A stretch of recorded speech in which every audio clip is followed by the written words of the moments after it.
and my recording stopped. So I'm gonna redo that. Okay. Hi everyone, welcome to the third day of finishing school. Today we're gonna be talking a little bit about bossing etiquette, but before we start, does anyone want to talk about some of their experiences with bossing? Any good experiences, any bad experiences, just anything that kind of like lingered with you? I'll go first. For example, I had a really bad experience with my very first Kalos party sometime back like late last year. I was learning Kalos for the first time, doing it pretty much as a min clear on like doing N Kalos, and at the time, you know, like a lot of people weren't that strong, so they weren't blasting through each phase. One time, we get to the box, and what happens is I was playing on my laptop, and everybody was done changing their equipment, and I wasn't. So I was like, hey, give me a second, sorry, my laptop's kind of slow. And they popped the box. I was really miffed, like really miffed, because that was my one run for the week. I didn't get a chance at, you know, like changing my gear for ring boxes and whatnot. And it left a terrible impression with me, especially the party leader who, just did not care for any of us. So do you guys have anything similar that kind of rubbed you the wrong way, or maybe like a good experience? Feel free to, if you don't want to kind of like chime in, feel free to type it in VC text. I can read it out loud. I have one. I was in a party for a V-Healer once, and then we blinked at the end of the run, and someone we popped the box and the pitch dropped. It was on the ground, and we were blinking, and this person blinked before anyone else, and just assumed she won the blink, and then went ahead and grabbed the pitch item, and then someone blinked later and won the blink. Oh. And that's how it was stolen. Jesus, I'd have been pissed. I see something in VC text. I remember running Seavel with a mule. One dude died, and 5 of us left to rerun. The last guy solo cleared. Yeah.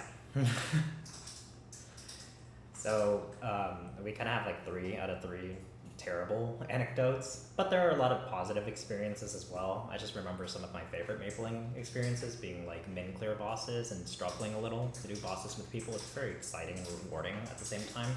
So let's kind of break all that down. The first thing in terms of party etiquette is literally, how do you find a party? You need to know what your damage readiness is. Each boss, and you know, like we have a slide every time we do one of these PowerPoints to kind of gauge an approximation of what your damage should be, but there are actual numbers out there, and we have those in our exclamation resources and also our stat tracker if you guys are using that. If you guys want to know about the stat tracker, let Andre and I know and we can link you. Otherwise, go check out our stat tracker channel. It's all in there. But for example, this is Andre's VA that he posted relatively recently.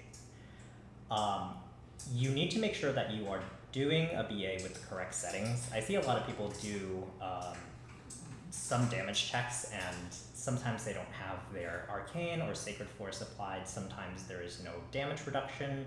Sometimes they're even doing the wrong times. For example, you have 35-second BAs, 40-second BAs, 2-minute BAs, 3 minutes BAs, 6 minutes BAs. You need to know exactly what you're doing, and we have all that information and resources. Just remember to double check yourself. Once you have these numbers, your total damage number and your average damage number, you can use these to compare to what you need for the actual boss. For example, since we talked about Lou Will last week, the old approximation for Lou Will was a straw dummy, so that'd be like a level 250 dummy, no defense, no damage reduction, no sort of arcane force. As long as you do 2 trill total damage in 40 seconds on your BA, you are approximately ready for Lou Will. That was the old number. It gets nitty gritty now. Some people like to do actual like arcane force application, and we can kind of walk through that if you have any questions about those. But remember to ask us questions in Stat Tracker. Once you know your own BA, you have to start recruiting and start thinking, okay, Um, what do I want my party to be? Sometimes you don't have a choice, and you just have to come in with an open mind, thinking, okay, these are the people who are going to help me in my party. That's fine. But later in the game, you get to a point where you do need supports. What that means is there are certain classes like Bishop, like Battle Mage, like Mechanic, like Arc, who provide party support that increase the overall final damage of the party. Whereas other classes, say my class, Corsair, doesn't do too much in terms of party support. It would be considered a DPS. Other comparisons you have to make are there are burst classes. Classes, again, that we talked about that have a small window where they do a lot of damage versus DPM classes who split their damage between all their skills over the entire time that they are attacking. And 3 minutes and 2 minute parties. So 3 minute classes literally means if your cooldowns are on 3 minutes, and 2 minute parties. I will give an example of my own Black Mage party. Currently I'm running XPM, and our party composition is Corsair, Battle Mage, Hero, Arc, Nightwalker, and Bishop.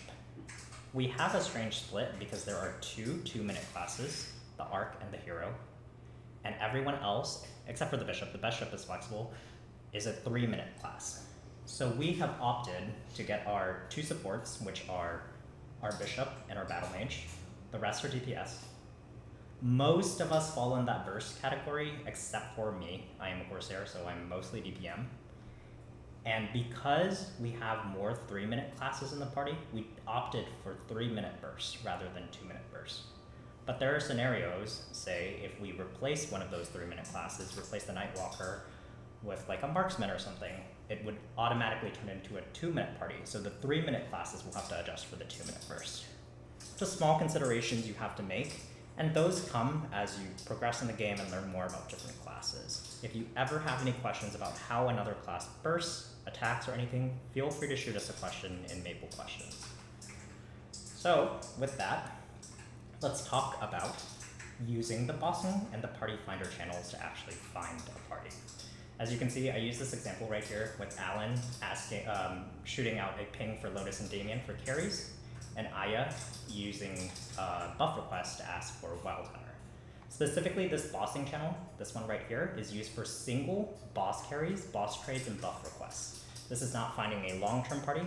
Maybe if you have a party in the Party Finder UI, the one in-game where you're recruiting other people, you can throw out a ping and say like, oh, Party UI party right now, can someone come and help fill for this boss? This is for single time usages. And on the other hand, we use Party Finder, the second channel right here, to find permanent parties. So I have 2 examples right here of 2 people looking for Kalos and Kaling parties. They're recruiting 1 person. This is what this means, R1, juice for C Kalos, the boss that they're inquiring about, with the runtime and the approximate damage. Same thing down here. Recruiting 1 person for N Kaling with approximately 500 BPS build per second on a Kaling dummy. No experience required. Typically party around +4 to +5. I'm just gonna kind of break these down so that everyone can kind of get a general understanding. You want to include the boss, obviously, that you're running for, what type of party that you, what type of recruitment you're doing or looking for a party. We would say LF, which means looking for, or J, joining 1 party, the boss. This is the time that they usually run at, +2, which means 2 hours after reset. Reset just happened 24 minutes ago. Just 2 hours after that time. And then the approximate damage that they want. If I were looking for a party, these are recruitment posts, if I were looking for a party, I would say joining 1 for C Kalos, possibly around whatever time frame that I can do. I'll say +2 as well. And then I would post my BA here. I'll just make a guesstimation, like 70 trill. Does anyone have any questions about how to use these 2 channels? Because these are very important for us to kind of like connect with other people. I know a lot of people have, wanted to get into a permanent party, but haven't really had the opportunity to kind of like reach out. let's kind of like clear the air and make sure that everyone's on the same page about this. If not, I will remind everyone that we also have open recruitment posts in the pinned party finder. This pretty much is a link to all of our posts where we you can put your BA in, and Andre and I will help you facilitate either getting you in a party or creating a new one.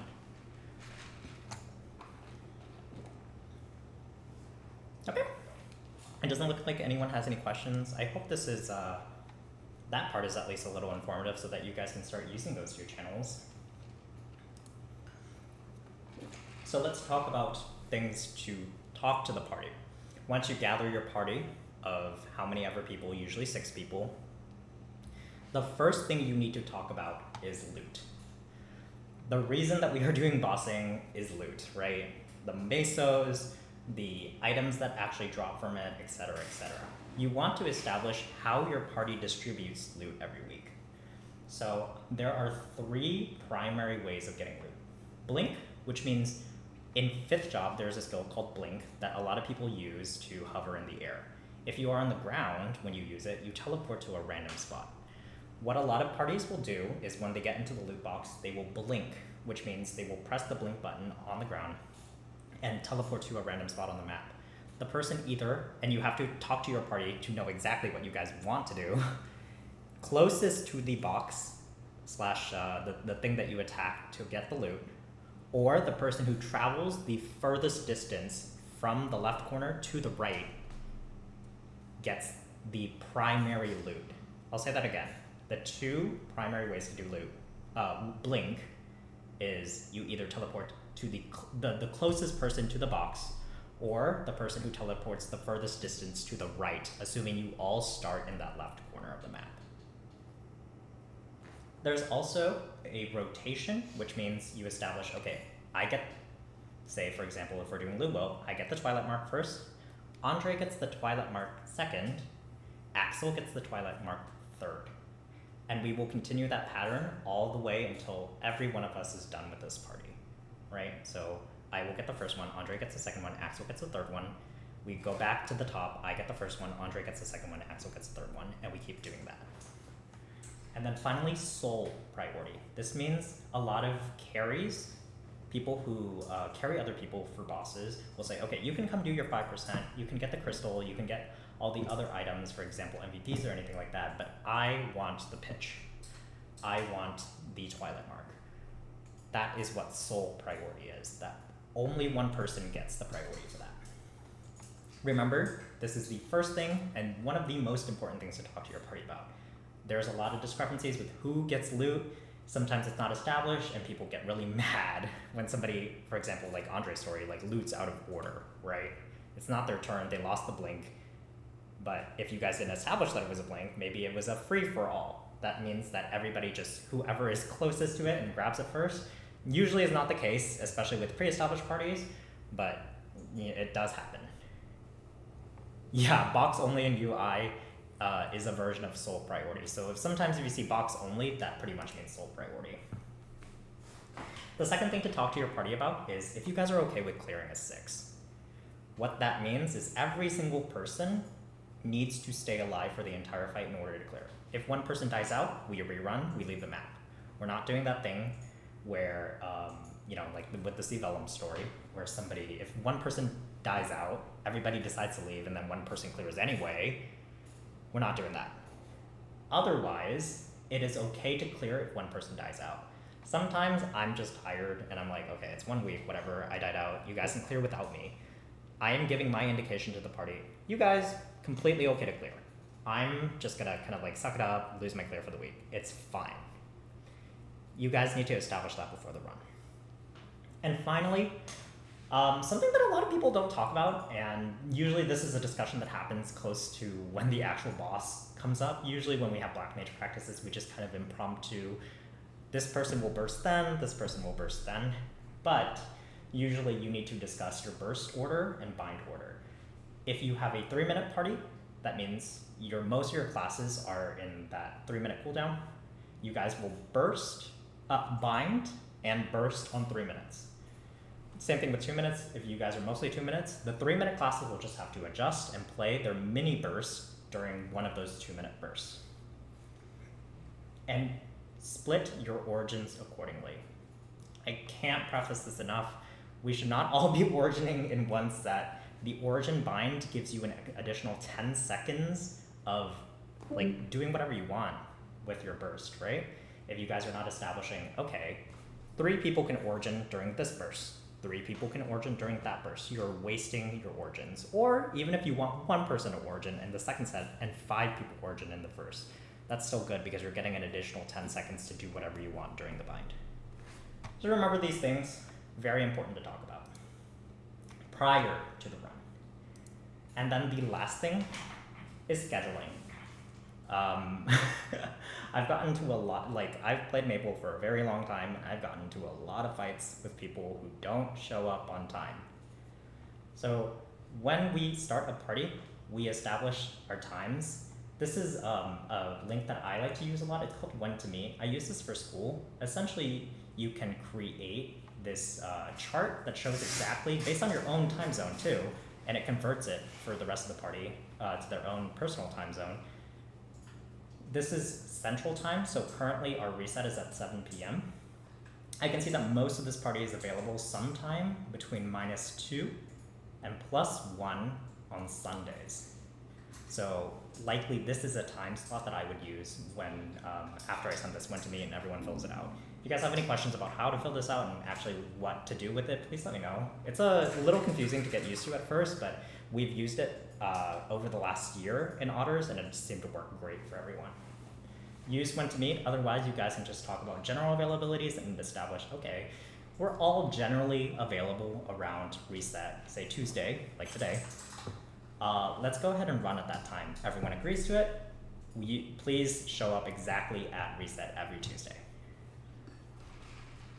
This is another link that I like to use a lot. If you guys can see, based on my recent announcements and stuff like that, this is a conversion for your local time zone. So everyone can just put whatever time zone, say Tuesday at reset, like right now. I would put that on the calendar button, and then it gives me all these copy paste links to send to the rest of the party and tell them exactly on my Tuesday, October 22nd, 2024 at reset. It will convert that time to whatever everyone else's personal laptop/computer time is on their own Discords. Use this link, very important. So after you guys have done all that discussion, you've talked about how to burst, how to loot, how you guys want to clear, and what times, you get to the boss fight. Before the boss fight, what a lot of people will do, and if you guys have seen the ping in bossing, is they @buff request. This is a role that we use to get these 3 sets of buffs. We get Heaven's Door, which is a bishop buff that gives you 1 additional life. So for example, in Lucid, you have 10 lives. With Heaven's Door, you get 11. The buff will be eaten up after you die once, instead of your own counter of lives. And then we also get Call of the Wild and Sharp Eyes. These are from Wild Hunter. This buff right here, Call of the Wild, is very important because it gives 10% attack and magic attack. And the real Sharp Eyes, everyone has a decent version, you should be using it anyways, but if not, the real Sharp Eyes gives 20% crit and 15% crit damage, which is a little more than what the decent Sharp Eyes gives. So remember, if you ever need any sort of buffs, use the @buff request in bossing. Just say, @buff request, could my party please get a Wild Hunter? Could my party please get a Door? Or both. You guys would buff up somewhere in Zakum, meet that person. They will give you both of these buffs, both of these sets of buffs, and then you go back to the boss and go into the boss. So during the boss fight, I can't reiterate this enough, please be respectful. I know I've gotten into a lot of sticky situations with bossing where I'm like just kind of stuck in the middle of people not interacting very nicely. Sometimes you just have to kind of bite the bullet, suck it up, and then maybe leave the party later, but just be respectful when you are inside of the fight. If someone does something poorly, if they quote unquote grief the party, just be mindful, okay, it was an accident, what if that was you? Unless they are intentionally griefing the party, for example, if they are intentionally catching strings in Vihila, or intentionally dying out in Saren during these tests, it's most likely that these people don't have a lot of experience with bossing. Just be mindful of that. Be a little considerate and be kind. If there is any sort of confrontation, address it, not during the fight, but after. Just say, hey, that didn't really feel great. Could you tell me what's going on? Do we need a little more practice? Like, what's up? Do not let it boil over, because parties that have people who build up a lot of tension will blow up. Just saying that again. Like, the party that I was in with Kalos, we had a lot of people who had issues with that party leader who didn't address those things.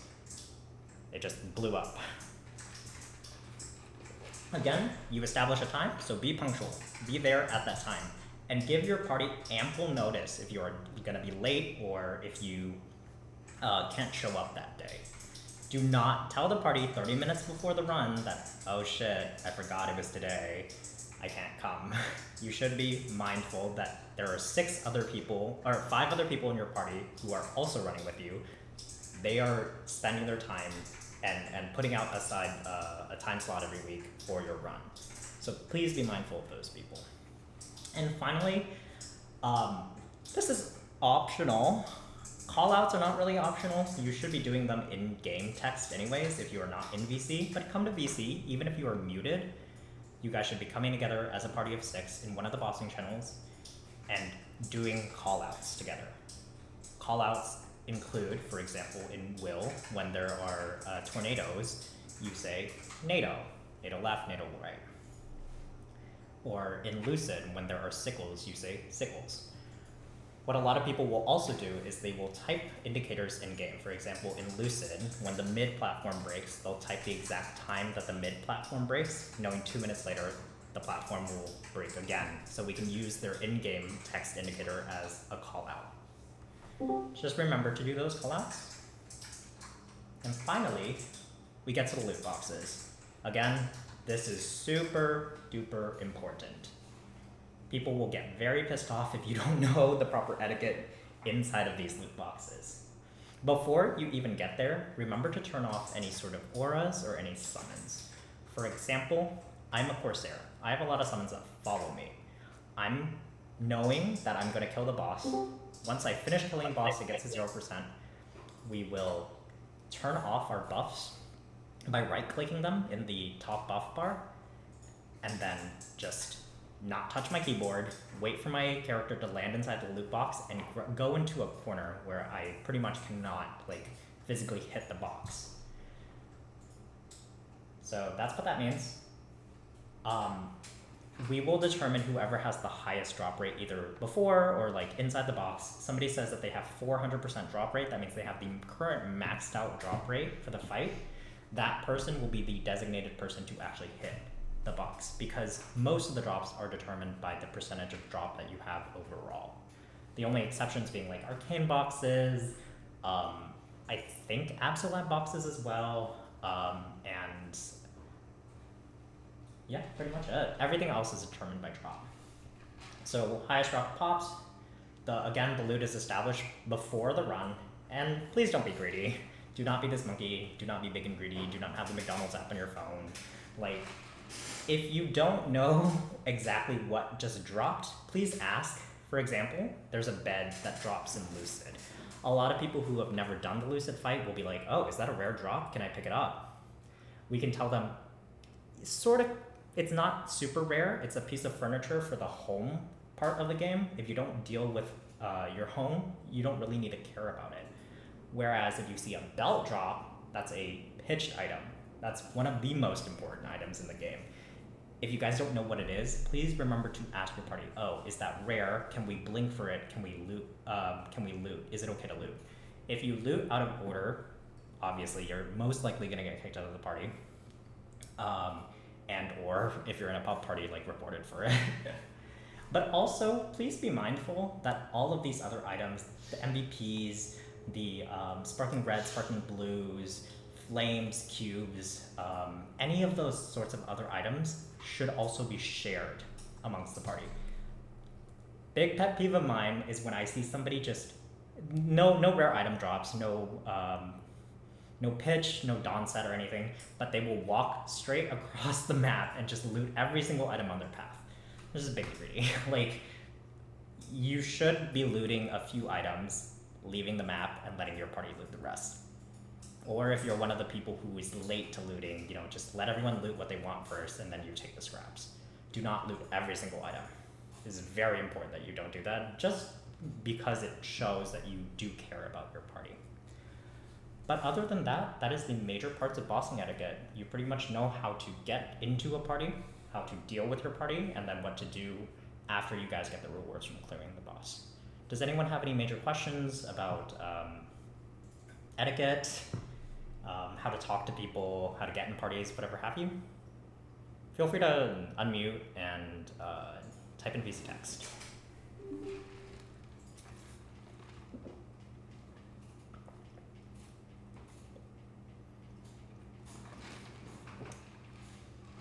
Okay, it looks like we should be good. If that is the case, I will go ahead and turn, oh yeah, I saw. Sorry, was someone gonna say something? I heard somebody unmute. Okay.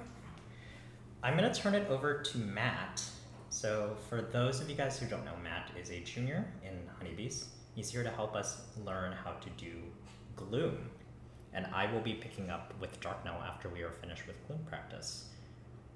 So I'm going to turn it over to, I'm gonna stop sharing my screen and turn it over to Matt. All right. Hey, everyone. Good to be a part of this Otters teaching session. Back when I was starting out, I've had to go through the process of learning all of these bosses, starting from Lucid, Will, Gloom, Vihila, Darknell, and it's nice to be able to pass on this knowledge as part of something so nice that Otters has been able to create. So, I'm going to be helping with Gloom today, which typically will be the first boss that you'll experience as part of the Tenebris bosses. So, clicking in.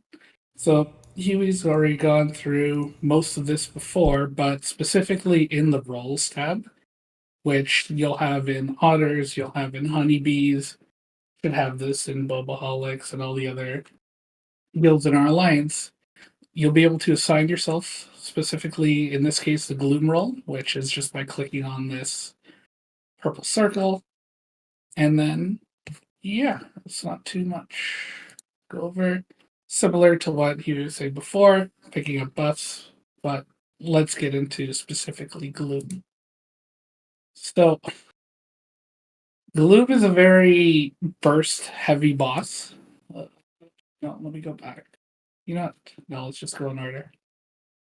So, I don't think. Well, no, Slime was shown earlier last week, and it has a fairly high damage requirement. I'm not sure where it is on the EA settings, but the main indicators that you'll need for Gloom are typically you'll want to have the over 1100 arcane power for the 150% damage. But even if you're in that 730 range, you shouldn't really have too many issues as long as you're progressing, and with your party you'll be able to determine if you're ready for it. The main gimmick of the Gloom boss fight is this darkness meter, which you'll always have somewhere on your screen. If you want, you're able to click it and move it around to be not in the center of your screen if that's what you prefer. But I like having it in the middle just so that I'm always aware of how close I am to filling out that gauge. The gauge will slowly increase over time. And if you get hit by any of Gloom's attacks, it will also increase a little bit more. And that gives you the ability to almost control the rate at which the bar increases, which we'll get into later. For the most of the fight, Gloom is going to have his tentacles covering his face. And when the tentacles are here, you're only going to be doing 10% damage. So typically, you're just going to want to survive. Oh, sorry. Oh, in Darknell practice, that's fine. So typically, you're just going to want to survive during this part. Try to avoid some of the tornadoes or meteors or other attacks that Gloom is going to be throwing at you. So, in the standard phase or the waiting portion of the fight, Gloom is going to have 3 main attacks. The first attack is the tentacle, which you can see it on like the post of what the attack looks like once it's hit. But essentially, there will be a red line that roughly shows where the tentacle is going to attack. And then a second later, it's going to strike, dealing 99% of your health. If you're at full HP, you will be able to survive 1 hit, but you will die to anything else. So it's recommended to stay at 100% health while you're fighting Gloom. If you get hit by a meteor, I would use a potion if possible. The second attack that Gloom is going to do, you can see these meteors that are just falling from the sky. So there's 3 different colors of meteors. There's the blue meteor, which stuns you. There's the purple meteor, which curses you with the undead debuff, so it halves your healing. And if you are a bishop, specifically heal will deal damage instead of recovering damage. So any bishop is not advised to use any healing move or specifically heal during this fight.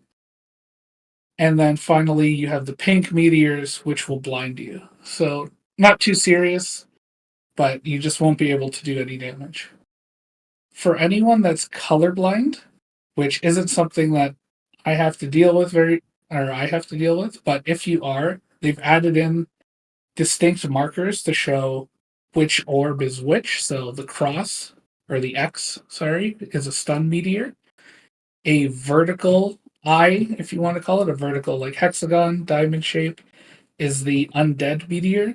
And the horizontal diamond or eye is the blindness meteor. Recently, MapleStory added in these nice little markers at the top of the screen, which is where the orbs or the eyes or meteors will spawn. They'll flash up here for a little bit, and then they'll fall onto the screen rather than just falling from before. The last attack that Gloom has in this waiting phase is called Tornado. What'll happen is there'll be a purple swirl on the floor, and then 3. Something I wanted to mention before. The meteors deal about 30% HP. So now going back to the tornado, there'll be a purple swirl on the floor. About 2 to 3 seconds later, a column of damage will just pop up, so you can dodge it just by moving left or right. The hitbox of the tornado is only for 1 frame or so. So after you see it spawn, you can then jump inside that area and you should be fine. It doesn't have any additional knockback, I believe, so you don't have to worry too much about it affecting your movement. What's on phase? Okay, that's after. Are there any questions right now before we move on to the next phase of Gloom? Either in here or in voice chat.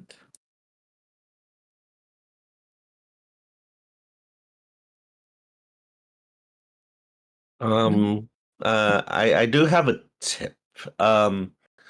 So I guess generally this typically applies on the second part of Gloom, but when you're trying to damage Gloom, while the meteors are falling, the blue one obviously stuns you. The red one or the pinkish one blinds you, so your attacks will miss.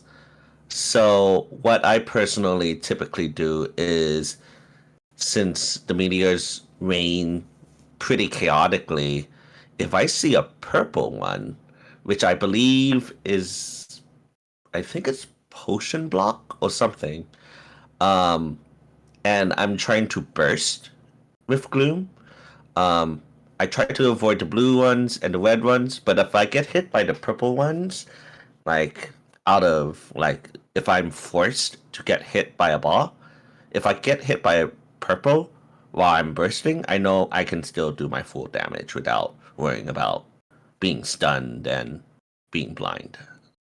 But that's when you can damage Gloom. So just want to put that out. Yeah, no, for sure. We're gonna get into the damaging portion of it now. I think. Okay. Any other questions, or I'll move on. Or comments. Okay. So that's the damage. Okay, so it's kind of covered in here. So when you enter the boss fight for the first 55 seconds or so, Gloom is going to throw 5 of these tentacle attacks at you, along with all the meteors and the tornadoes, which I'll show an animation of later. But after that, Gloom will enter the up or open phase, where these 2 tentacles will fly at more horizontal angles across the screen, which deal 300% damage. There will also be a banner that'll pop up, and Gloom's eye will no longer be covered by the tentacles. When that happens, you need to dodge these tentacles, and then they become platforms which you can stand on. From up here, you have a better view of the orbs that spawn, which, as I was saying, getting hit by the blue or the pink ones will stop you from dealing damage, but getting hit by the purple ones, the zombify, will not stop you from dealing damage, so those are fine to get hit by. But this is when you'll be able to do damage. You'll burst. This phase, or this portion of it, will last for about 15 to 20 seconds. After that, the tentacles will disappear, and he'll start sucking you in towards the middle where his eye is. At this point, about 3 seconds after that, pardon? He'll suck you toward the middle. Yeah, Gloom's like that. At that point, he'll summon this laser, which is essentially an instant kill. So the vacuum effect from Gloom is identical to the one that you get in Vellum, where it's fast enough that you can kind of run from it, so you'll be able to move a little bit forward, and it slowly brings you in. Using that, like, built-in mobility, essentially, will getting hit by a blue meteor during this portion of the phase will almost certainly get you killed, because you'll be stunned long enough that Gloom will pull you into the laser, which will kill you. So, using the vacuum effect to dodge meteors can also help. And then you can also blink, but we'll get that after. So, like it's saying in the presentation, we'll full damage at 2905. After he's done his open, the tentacles get pulled away, the vacuum is done, and he lasers, and that disappears. You'll go back to the initial phase of the fight, where he's just throwing two to three of those base tentacles at you. Just these more 45-degree angle ones. And then he'll enter the up phase again, and then you repeat. Are there any questions about bursting or any of this damage phase or how it cycles? Otherwise, I'll move into the main darkness effect.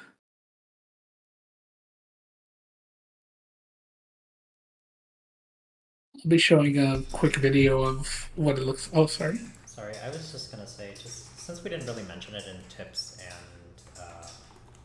and strategies, because the first up is at 2905, what a lot of people will do is they will preemptively do their buffs before they actually go up onto the platform, the tentacles that form the platforms.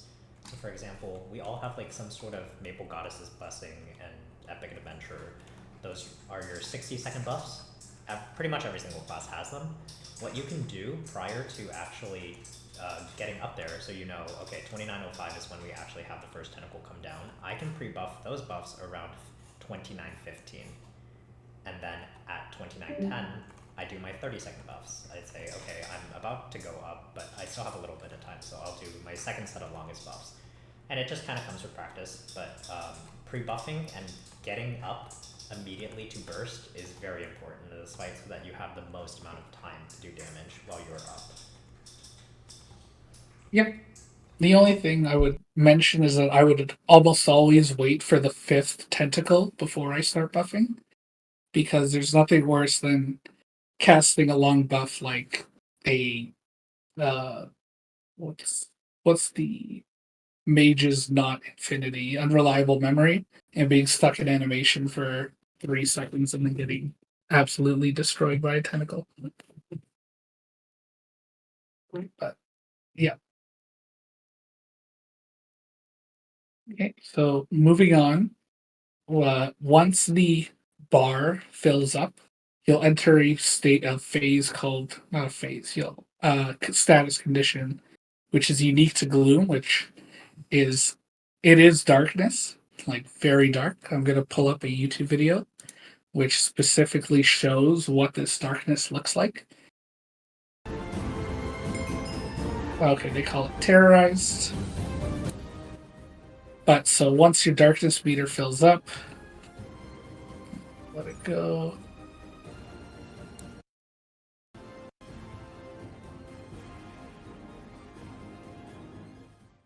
So your screen will become this unseeable, and the only view around your character of gloom, of the attacks, of the tentacles, of the monsters that he's going to summon in this phase, it is only this circle. You can't see anything else. Originally, the meteors used to continue to fall in this phase, which were incredibly detrimental. But now that the meteors don't spawn anymore, the main attacks that you need to worry in this phase are mostly the tentacles and the hand summon, which I'll get into shortly. So there are 3 main summons that Gloom will have that are unique to this terrorize or fully darkness effect. So there is this one, I think we just call it the jellyfish. They just fly around. Oh, flying seahorse, sorry, not jellyfish. They will fly around and just come directly toward you, similar to the bombs in Will Phase 1 and 2. Once they get to you, they will kind of explode as you see in this first animation, and they will reverse direction you. This also stops you from jumping normally, where you have to hold down to jump or flash jump, and you are no longer able to up jump, which can be problematic if you're trying to dodge a tentacle or to get up on top of the tentacle to do damage during the up phase or the open phase. The second attack, which the chomp in this case, a flaming diamond indicator will spawn on top of you. And then 2 seconds later, this monster, this untargetable monster, will attack and it will skill lock you, dealing 50% of your HP. The main thing I forgot to mention about the seahorses is that you can kill them with damage or with summons. So if you have a not very strong damaging summon or something permanent like the Ice Lightning, Thundercloud, or man, I don't play any classes with summons. I'm sure Huey has a summon he can just pop out Yeah. to kill these seahorses.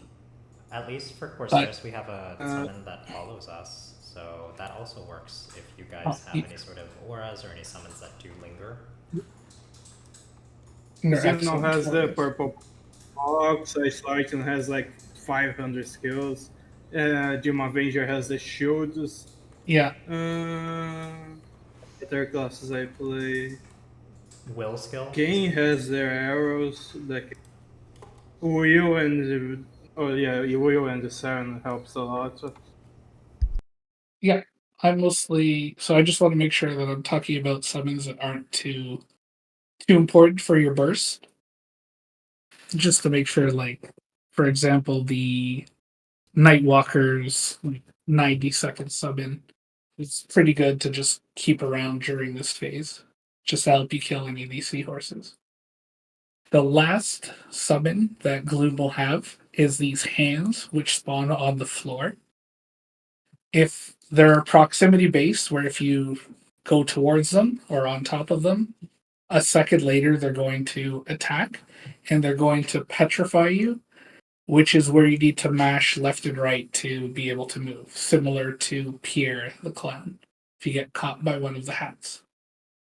This is easily the most detrimental of the attacks because you're completely susceptible to anything else and will almost guaranteed kill you during the vacuum laser phase of Gloom.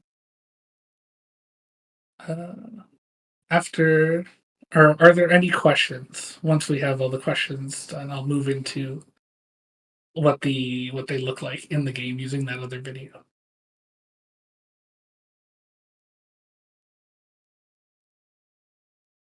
No. Okay, let's pull up the video. Yeah. So this is the grass one that I'm talking about, where you have to mash left and right to get out of it. So specifically for hard or chaos gloom, the only one that you're able to kill are these seahorses. The other two are untargetable, but they'll fly to you and then they'll reverse direction.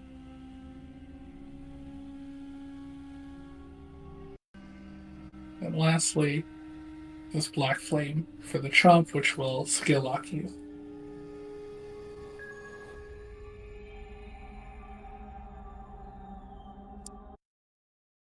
Are there any questions about what it looks like and what it might feel like to play in this darkness mode?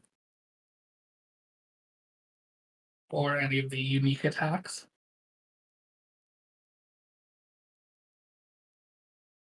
No. Okay. Moving on. So once is it shown here? No, it's not. No. Okay. So the main once you're in darkness, the gauge will slowly decrease over time. Yeah, it's not shown anywhere. The gauge will slowly decrease over time. If you die during the darkness phase, you will almost explode, where any of your party members will have a substantial increase to their darkness meter. So that'll mean they're either going to have to be inside darkness for longer, or they will get into darkness faster. On the other hand, if you don't die during the darkness phase, then you're going to essentially emit like a golden light, which will have the opposite effect. It'll deplete some of their darkness meter, which will either keep them outside of darkness for longer, or it will help them exit darkness sooner. So if you're going to die in darkness, typically you won't have too much time to react to the fact that you're dying in darkness, but a lot of the time it's a good idea to stay close together, because if one of you survives darkness, then that little explosion will help your party members survive darkness and presumably exit it even sooner. If you do believe you're going to die for whatever reason, and you have the ability to jumping to the other side of the map, can help your party, but you do what you can. In my progression party, we like to hang out on the right side of the map because Gloom is slightly off-centered to the left, I believe. So you had a little bit more time to react if you got stunned.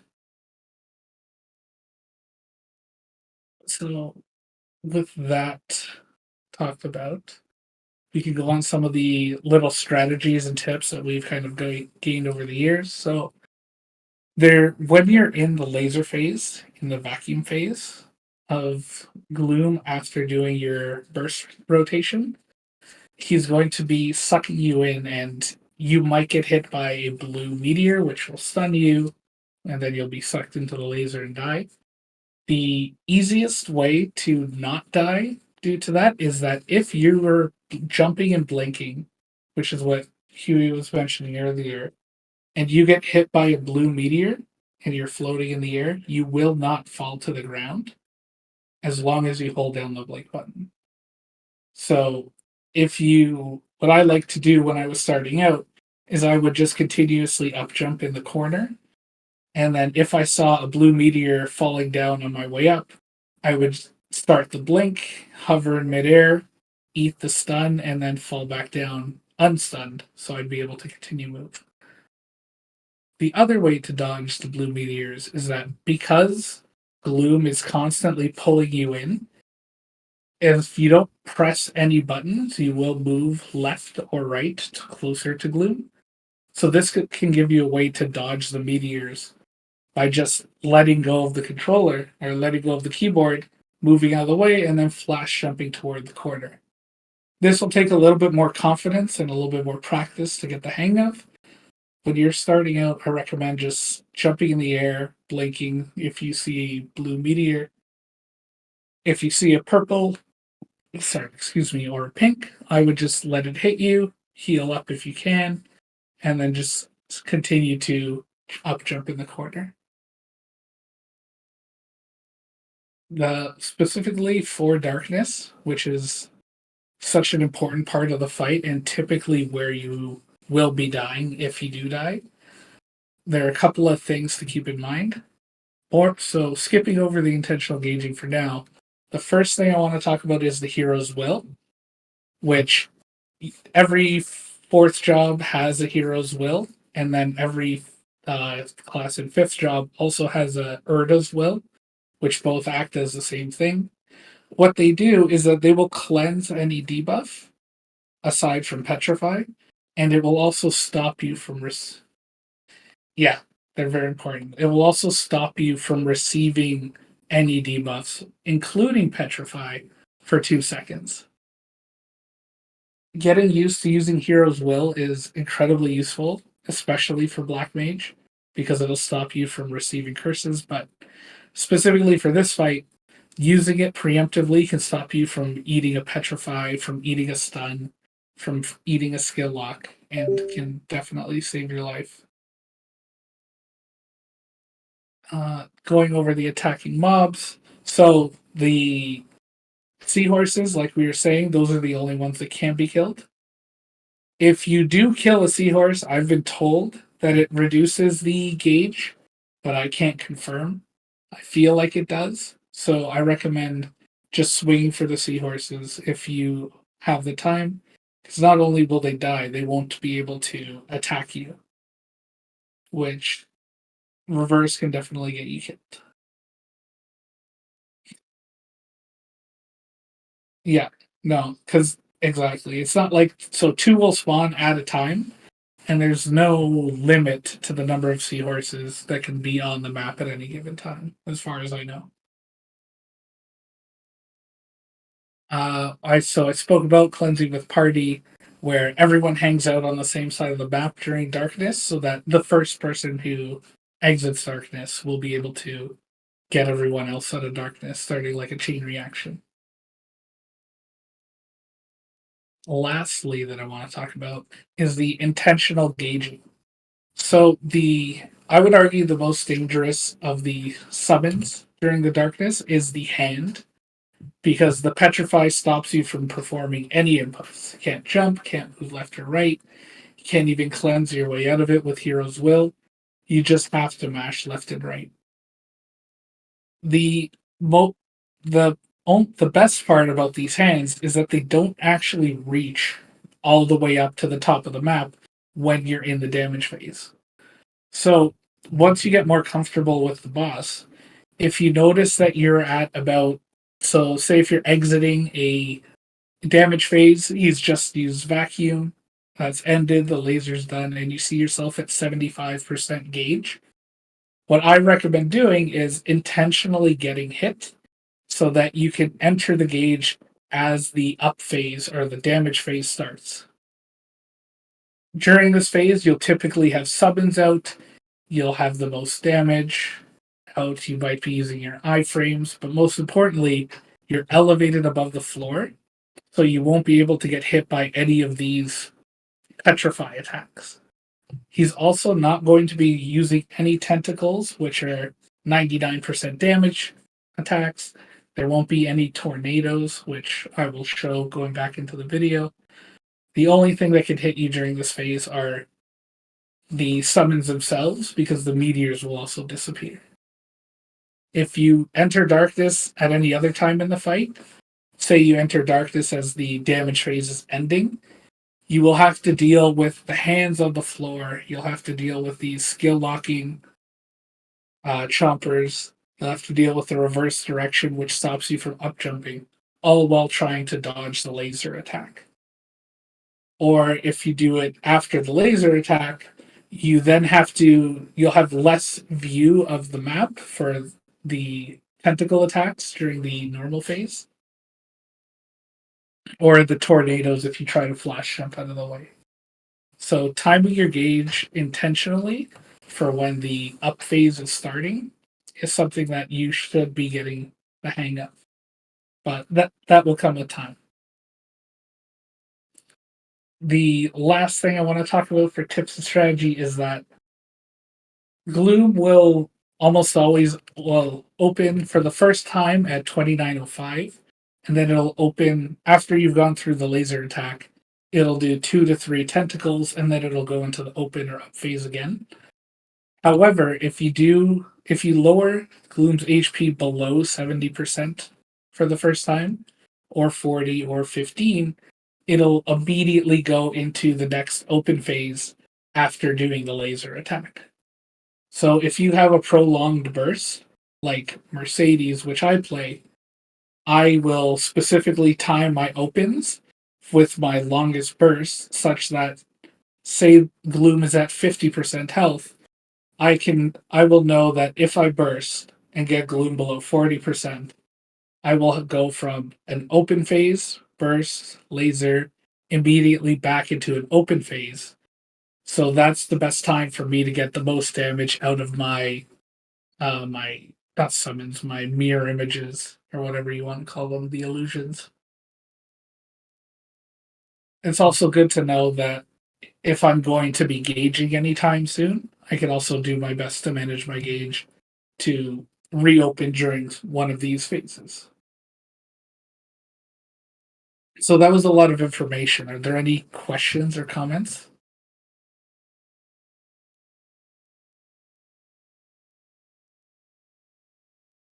No? Okay. So the last thing that I want to talk about before moving into the drops is I do want to show off the tornado attack, which is, where is it in here? Here it is.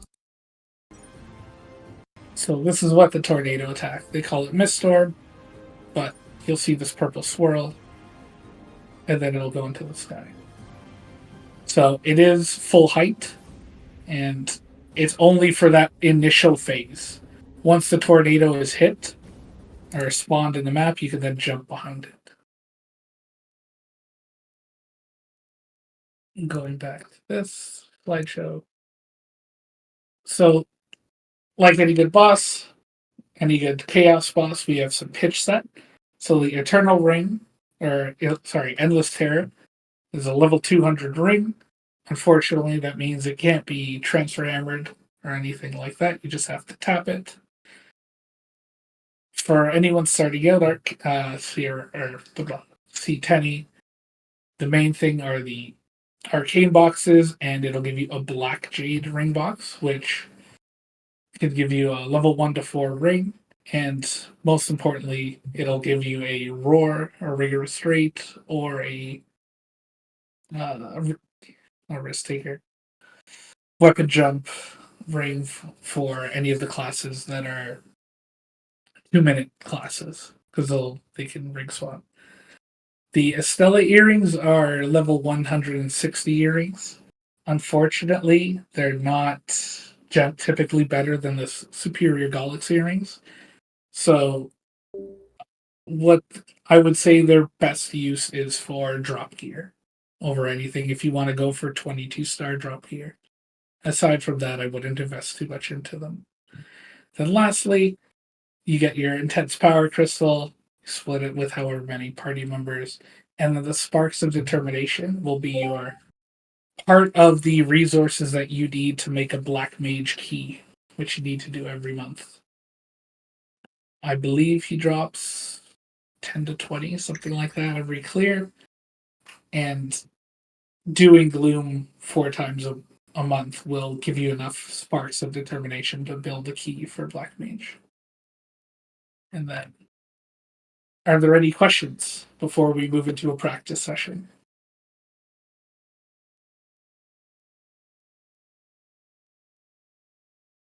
So Gloom, good question, actually. Gloom cannot be regular bound. Gloom can only be origin bound. The key thing to consider when origin binding is that if you bind Gloom before he enters his laser phase or as he enters his laser phase with your origin bind, it will stop the vacuum and the laser, which for some classes with prolonged bursts can be incredibly useful. For other classes which like to use their origin as soon as possible, then it's kind of a wash. But for classes like my Mercedes or my Adele, where as long as I use it at some point during my burst, it's fine to do, I can dodge the entire laser attack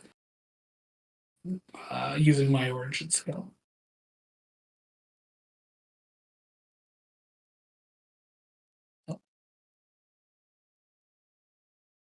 Any last questions?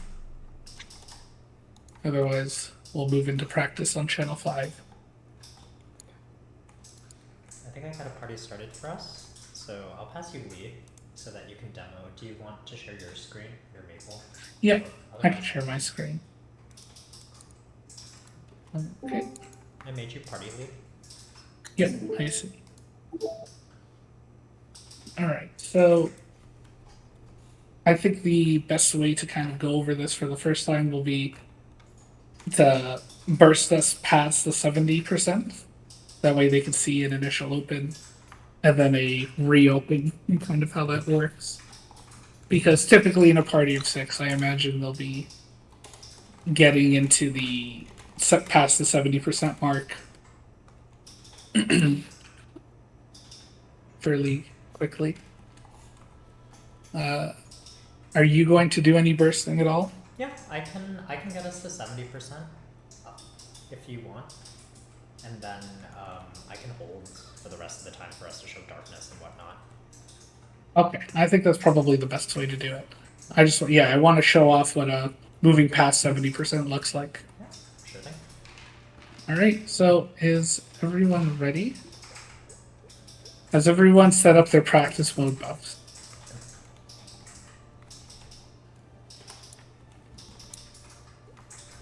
Because if you haven't done practice mode before, I would definitely make sure. So something to note, I am a Freud's class, which means that I have a 30-second invulnerability every 6 minutes, every other burst. So if you are a Freud's class like I am, I recommend popping your first Freud's and then entering the boss fight immediately after and popping the second one. So we'll be going in 10 seconds. For any mages, you can probably start charging Infinity after you enter the fight. Because it'll take a minute to get to the damage phase. Practice, enter. Okay, so in this phase, we're only dealing 10% damage. The best thing you can kind of do here is just debuff the boss and just dodge the meteors, the tentacles, as best you can.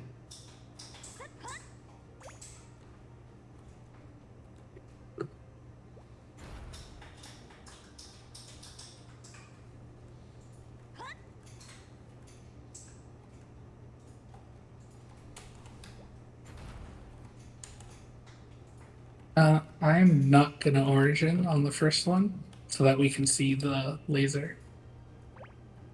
Oh, okay. So I got caught there casting my Freud skill, so I took a tentacle But because I was at 100% health, I was able to survive it. Okay, so open.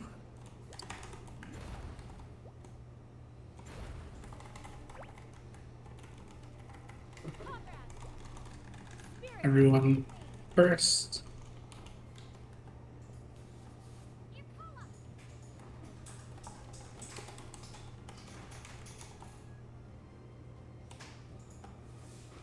And here I would continue bursting.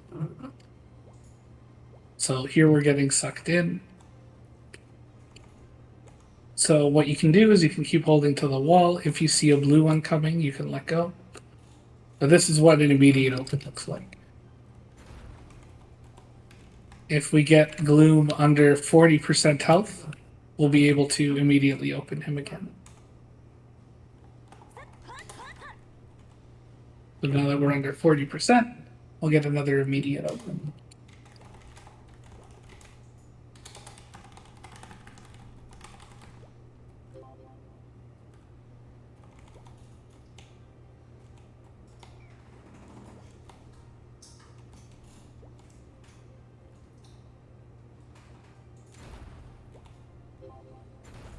Alright, I don't plan on putting us under 15%, so we can experience it. So I have mismanaged my darkness bar here, because you'll notice that I've got about 15% left and we're already in the up phase. So typically what you want to do is you want to get darkness right as you're entering the up phase, rather than kind of near this laser, because the laser is the most dangerous attack. So I see these hands, I see those guys summon. I'm just gonna chill here, jumping over that. I see something I'm scared of. I try not to move left and right. But you see how I'm not getting attacked by any of those hands. Because I cleansed, I had that yellow circle around me, which helped everyone else cleanse.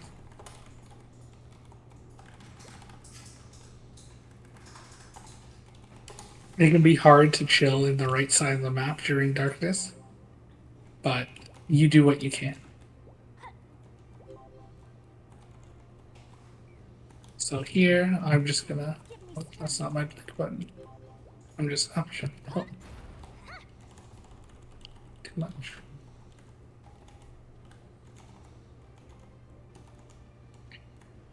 We just relax, make sure we keep all our debuffs on the boss. I got stunned. So important thing to note, if you're in this left corner, none of the tornadoes will hit you.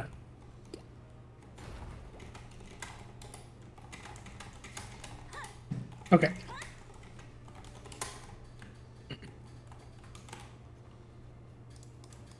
you can probably pop it now. I'll give it a second.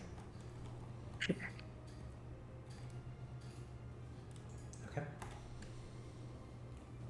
So you see now we're no longer vacuumed. So no more laser. Okay, we're under 15%. We're gonna get an immediate open. Something important I just want to note about that origin is that you don't need to have him stunned for the entirety of his laser attack. You just need to have him stunned during the initial startup of that laser attack. So while he waited until the laser was actually going, oh, he cleared it. The laser was actually going. Oh, good call. Summons off. So fortunately, we spawn pretty far away from the orb here. But what you would do, you'd go into your drop gear, put on your drop familiar, check your drop. I don't want to pop a Legion drop for it. So I'd call out 356, see if anyone has a higher drop rate than me. So he's got 400. I'm just going to hit R. Once everyone hits R or is ready, you can pop it. If something good drops here, what we can then do is we can blink, and for example, say the farthest person to the right or farthest to the left can get whatever drop is. That'll be discussed before the boss fight. Dang. All right. Do you guys want to go again? Is there anyone else that wants to join, or do you want to move into Darknell?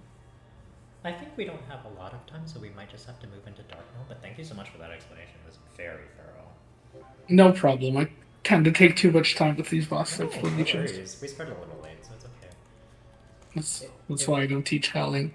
Okay, thanks for having me. I'm glad to impart some of the wisdom and experience that I've learned over these years and bring it back to you guys. Yeah, thank you so much. We all start somewhere.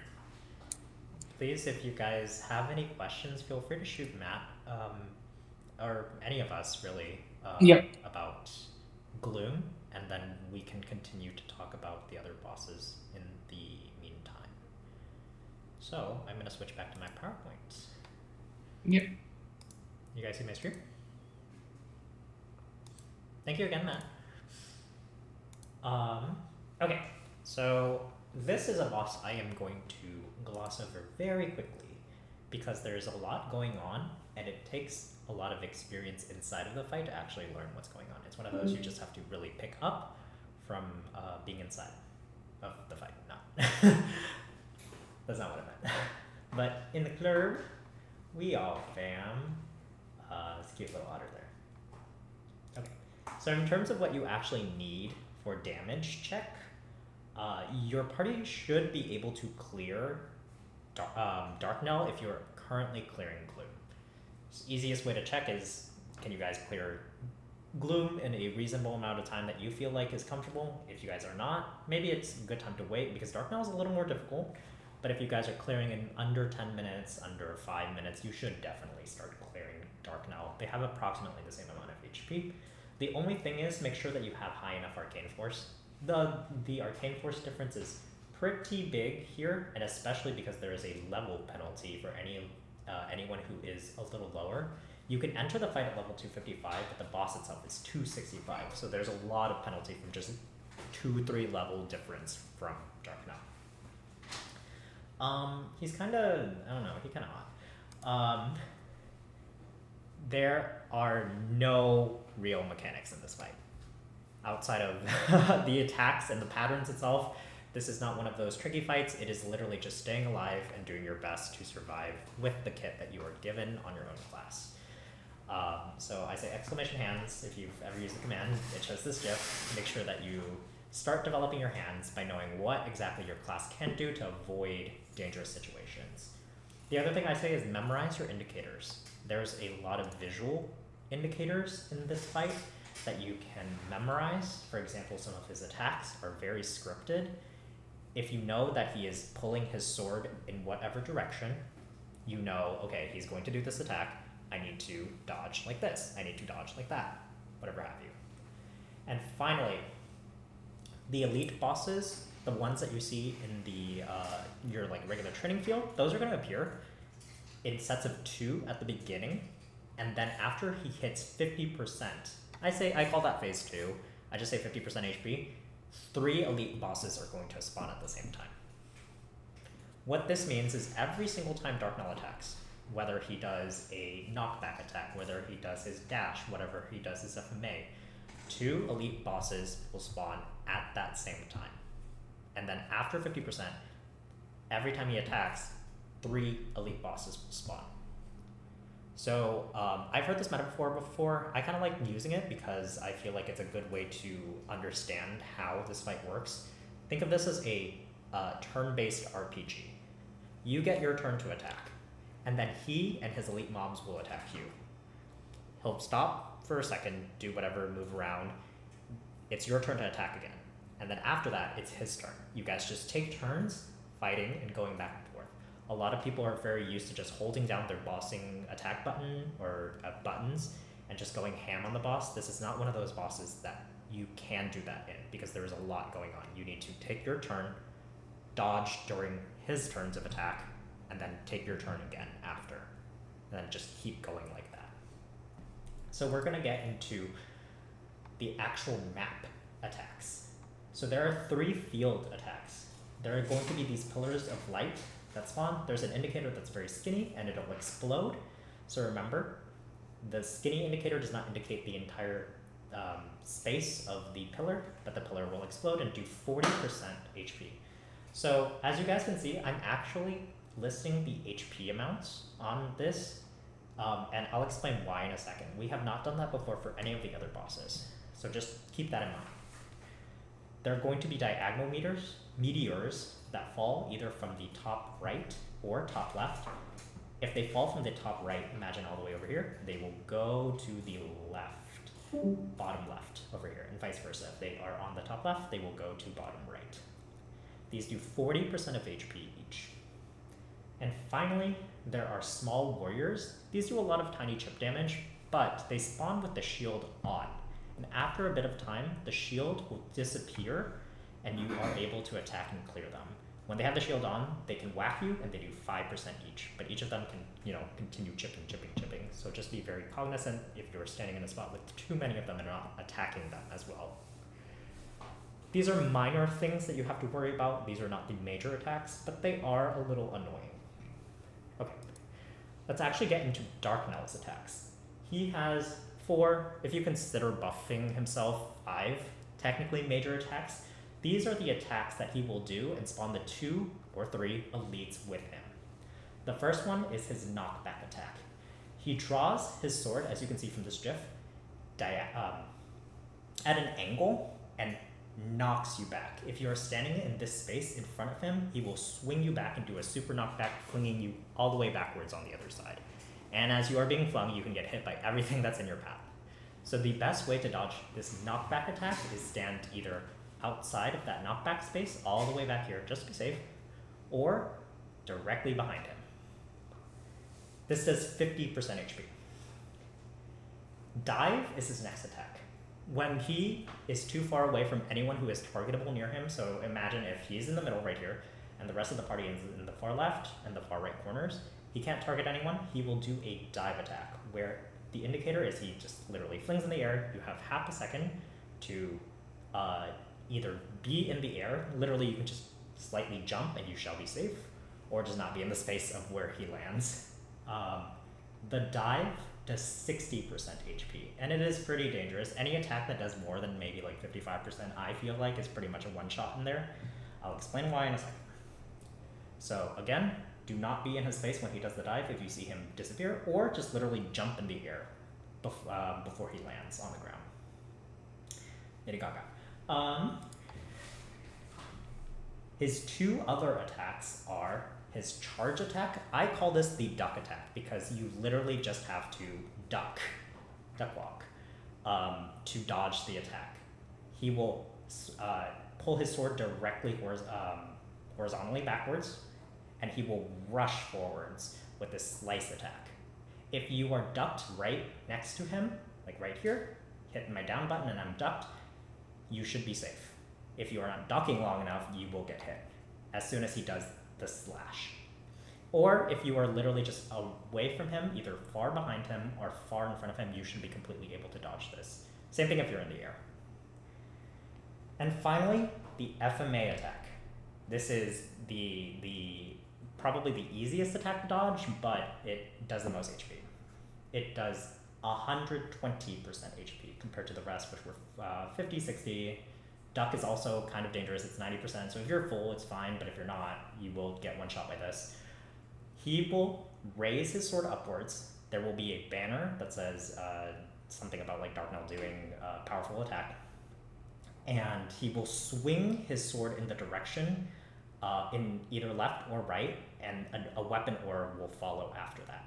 This weapon aura will travel pretty much all the way across the map, depending on his location if he is in the middle. However, if he is in the far left corner, for example, all the way over here, he raises his sword and he's facing right, so I know that he's about to FMA towards the right. I can either stand on top of him, and I should be safe, behind him, which isn't possible because I'm in the corner, like all the way over here, or I rush all the way to the far right corner. That should also be safe. Again, I'm gonna say it, if he's in the middle, it's likely you will get hit if you are standing in the direction of the weapon aura, But if he is in a corner and he's shooting towards the opposite direction, so we'll use the left corner, he is shooting the aura right, I can go all the way into the far right corner and be safe. Another option, which is not reliable, is you can be all the way in the air, like all the way high in the air, and not get hit by the weapon aura. But it is very big, and the ceiling is a lot lower than you think. So here's another attack. I consider it an attack technically because he can also summon his elites with it, but he will do an attack buff, which doesn't really do anything except for increases the touch damage of all his little minions. Like, literally, that's completely useless because everything else does percentage HP. So, just watch out for it. Watch out for the elites when that happens. Okay. Here's where it gets tricky. So, every time he does an attack, remember he will spawn 2 to 3 elites. 2 to 3 of these elites, either the warrior, mage, archer, thief, or pirate, will be spawned randomly. I will go over every single attack and mention the important ones for you guys to watch out for. Realistically, everything is important for you to dodge. It's one of those, you can't really get away from anything. You just have to kind of build muscle memory and look at the indicators of, okay, I see that these chains are happening, I just have to get away from it, right? The Black Knight, the warrior, does his Raging Blow attack, which does 34% HP. Relatively easy to dodge because it's not super long or far. You can just be away from that space. He will also spawn blue chains. These chains, as you can see, are ginormous. Not this size, by the way. This is just a GIF. But there will be a cloud that appears upwards, and the chains will actually spawn in a triangle formation. So that means at the bottom, where you can see the chains start to poke out, they go a little further left and a little further right this way. So it creates a triangle. Just be aware, if you're at the edge of the cloud, you will most likely still get hit. So just be completely away from this if possible, or be above it. Not a very dangerous elite. The mage, however, does have a very dangerous attack. This is called the Mage Ball. It does damage every single tick you are standing above it. So if my character is right here, I can probably take about 2-3 ticks of damage if I'm not moving. So the Mage Ball will be sent from the mage, flying on the ground, either left or right, and it will tick every time that your character is standing on it for 25% HP. The best way to dodge this is literally just jump over it or duck it. You can duck this and be completely safe from the Mage Ball. He also spawns purple chains. These are very easy to dodge because they are very small and have a very visible indicator. Just literally don't stand on them. But the Mage Ball, be careful of that. That is a call out that people commonly do, but not always, because there are other more important call outs. The next elite is the Archer. Arguably the most dangerous one, in my opinion, because he does the snipe attack. This is the marksman snipe. He will do that old animation and shoot an arrow all the way across the map. So he can start in the far right or far left corner and shoot in the other direction all the way across the map. This arrow is very dangerous because it does 40% HP and weakens. Weaken is the debuff where you cannot jump. As I have mentioned, pretty much most of the attacks in here can be dodged by not being in the space of it. Not being able to flash jump is very detrimental to pretty much every single class. So if you get caught in this arrow, there's a good chance you might be fucked. So how do you dodge it? Literally just jump over it. If your character is timed right enough, you can regular jump and just be completely away from the arrow. My best bet usually is just I either blink or I flash jump over the arrow. And finally, he does the blue chains. Again, same attack as the warrior, not too much to worry about, don't be in the space of it. Remember, is she gonna jump from there? Every time you see the arrow, we call out arrow and you jump over it. And finally, the last two elites.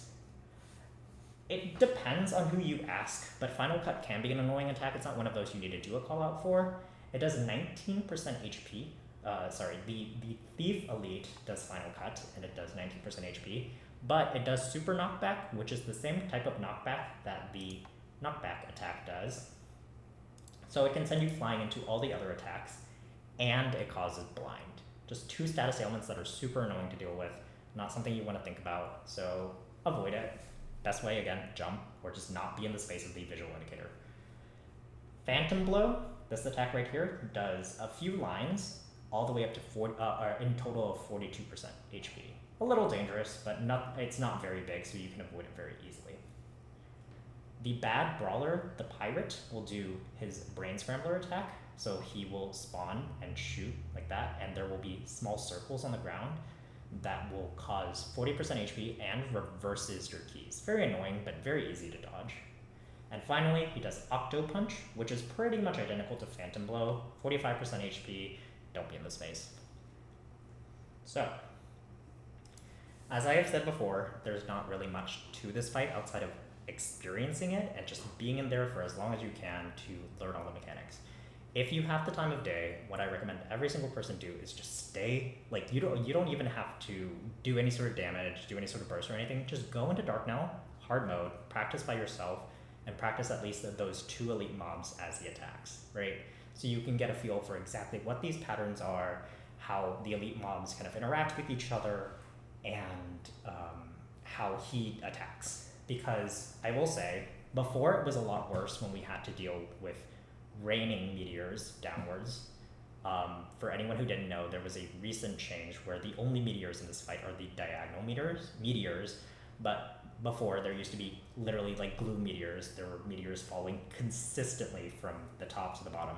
Very annoying. There's a lot of visual clutter. So if you're one of those people who's super overwhelmed by a lot going on, I would try my best to learn these are the dangerous attacks. And you just have to experience the fight to know what the dangerous attacks are. The snipe, his attacks, the mage ball, those are major callouts that I do that I know, okay, if I see it, it's dangerous, I need to avoid those. I'm gonna use my peripheral to watch out for everything else, but they're not that dangerous to me. The elite mobs in Darknell actually have a very special interaction. So what happens is every time Darknell does, I will use this attack, for example, the knockback attack. Every time he uses a knockback attack, he will summon at the beginning 2 elite mobs, and they will sandwich you. So what that means is if my character is standing right here, he's doing the knockback in front of me, the elite mobs will be facing towards the right and sandwich me into that space. So I have the option of either jumping above all of that bullshit or jumping away from the elite mobs, because the elite mobs are not targetable enemies. They're just attacks that happen on the field and they spawn in. I can jump away from the elite mobs and dodge the knockback at the same time, or I can literally just be behind him and not worry about those elite mobs that are spawning right behind me, right? The only exception to being sandwiched in by those mobs is when Darknell turns.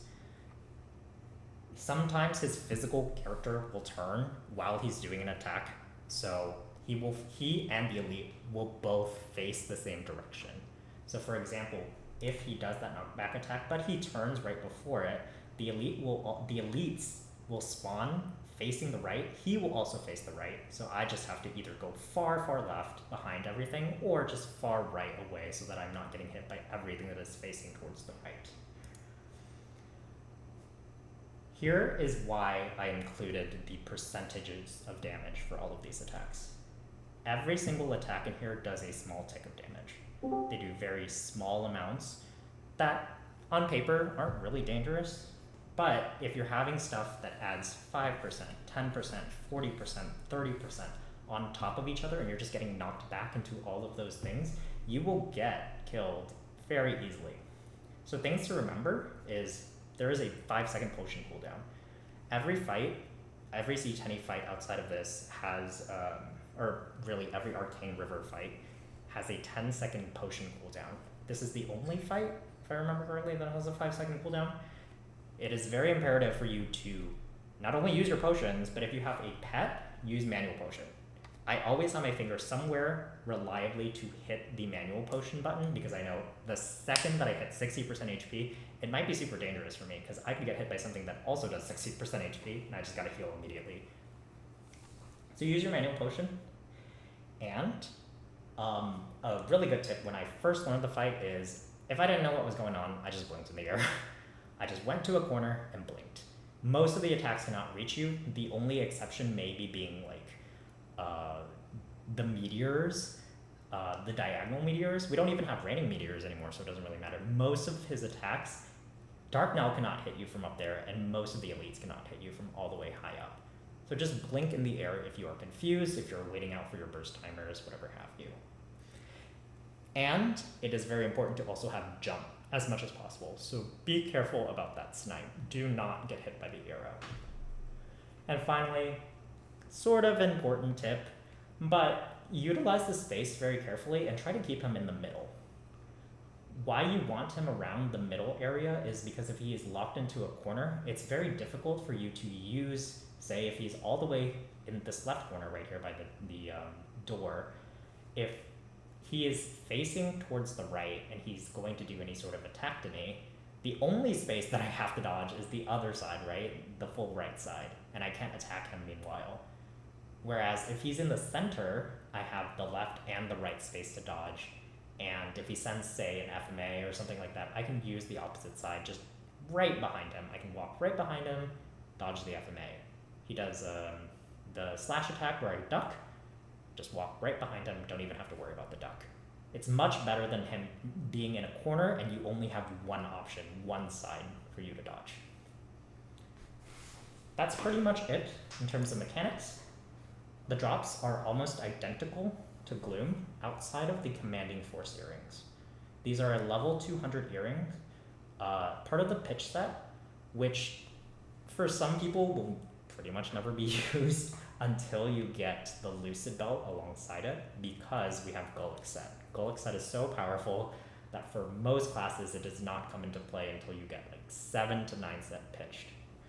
Very cool if you get a very nice anvilable earrings, but not something to worry about too much.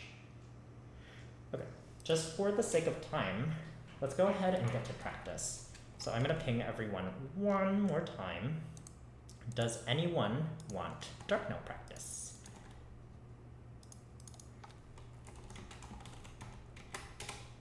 Oop, why'd I do that? Let's go ahead and meet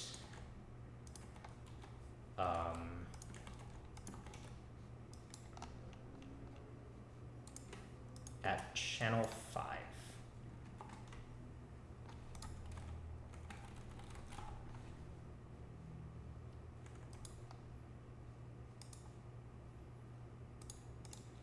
I'm going to swap my stream.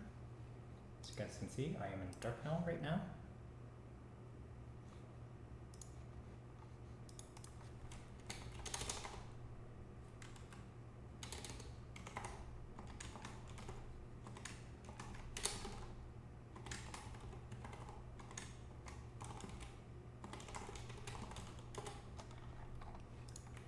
Oh, okay. No worries.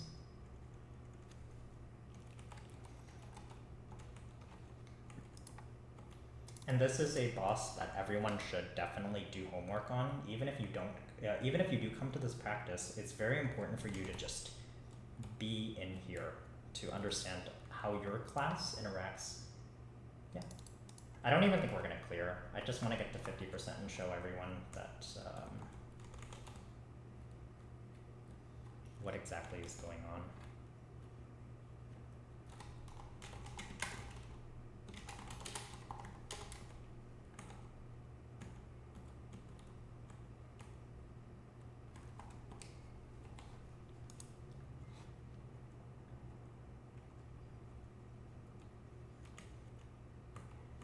Okay, this is a last call for anyone who wants Darknell practice. Otherwise, the three of us will just demo what the fight is like.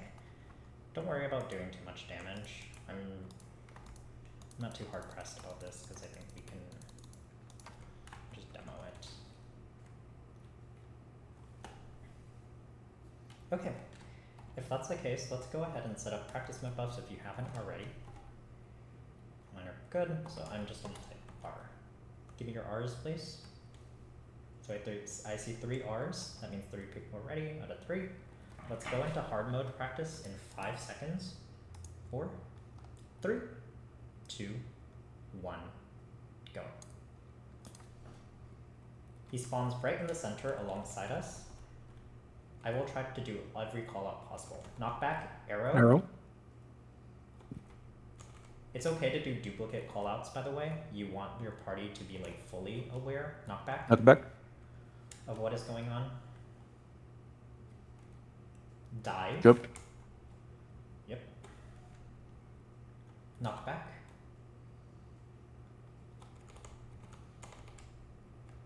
Duck. Duck. As you guys can see, I'm just attacking whenever knockback. He is not attacking, so I am taking my RPG turn. Arrow. Knockback arrow.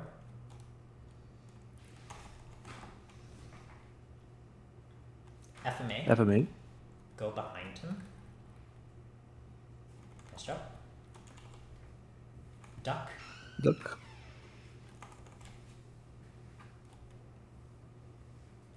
Knockback. Arrow. Oh, yeah.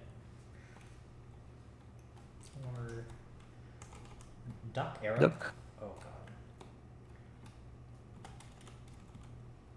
god. FMA. May arrow.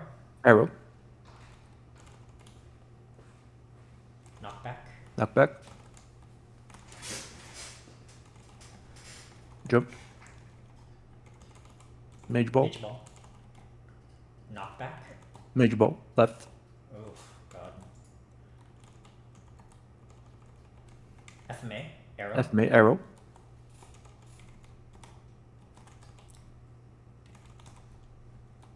Knockback. As you all can see, it is a lot of muscle memory and just being away from him as much as possible. If you're a melee class, Yep. you can rush behind him after most attacks and be pretty safe. Knockback. Duck arrow. I am also manual potting every opportunity I get. Knockback. Mage ball. Mage ball. FMA. FMA. We are about to hit 50%, so we are about to get 3 elites instead. Dive. Jump.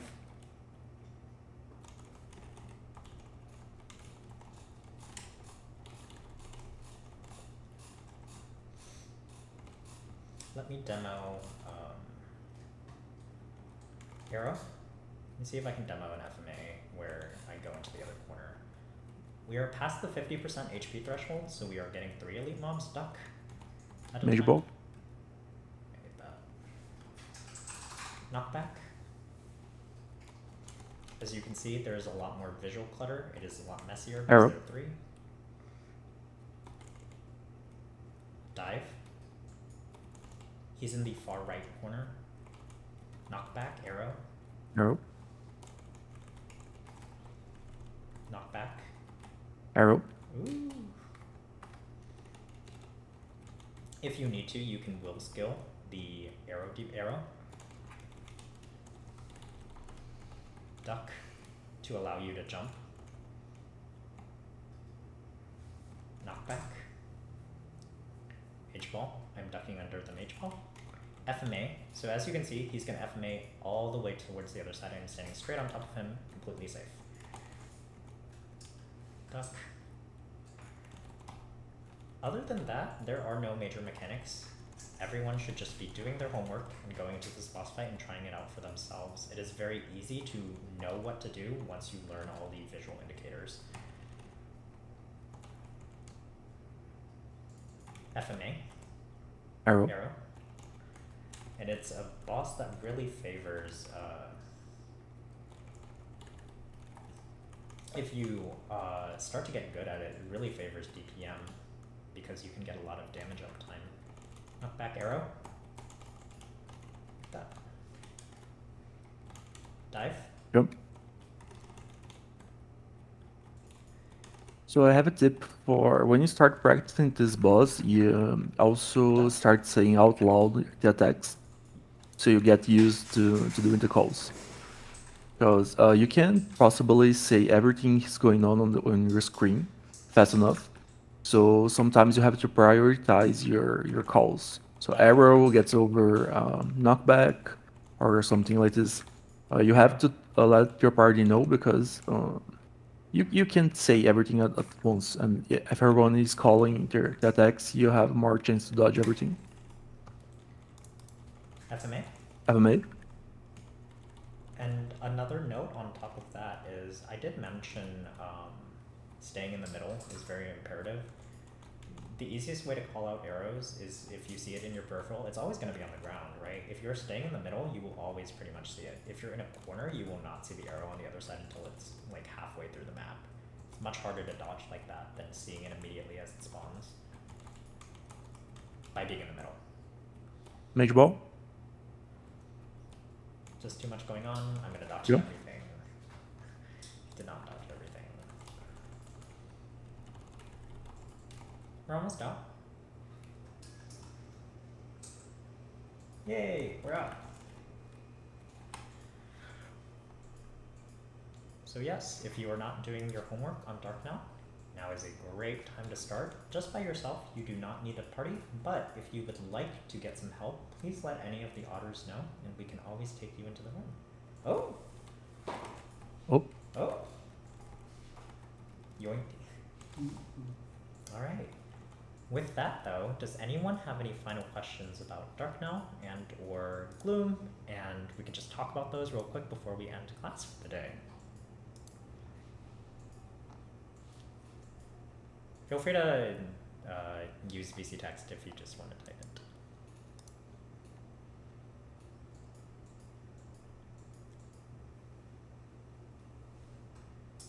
Okay, I guess that should be it for today. I'm gonna end the recording.